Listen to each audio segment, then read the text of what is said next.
ก่าบ้านเมืองเฮามีแต่มวลอยู่ไสแล้วแต่มวลมีแต่มวลกันเฮฮาคนน้อยและคนใหญ่คนดีไม่ออกพรรษาส่วนเสกและเฮฮามวนกันมาตั้งแต่ปานใด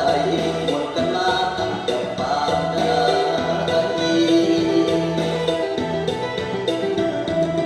มีของและของเก่าอีสานเฮาบ่เคยลืมบ่เติมและเสริมเติมบ่เคยลืมจำใส่ใจทั้งลูกและลูกฟ้ามาแต่พระปู่ย่าตายายกี่กรรมกี่การผ่านไปบ่เมื่อหายจากคนอีสานบ่เมื่อหายจากคนอีสาน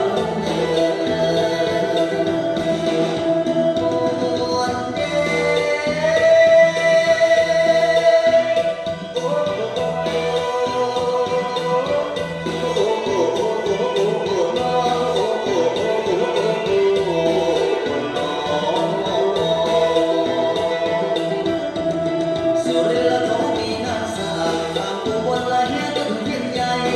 ยะโสงานบุญบั้งไฟอีกงานไหนละทางเมืองขอนแก่นดูเลยแค่มีตาโตเมืองสกลแห่ปราสาทเพิ่นงามหลายต้อยเป็นตาเบิ่งไหลเรือไฟน้ำปากพนม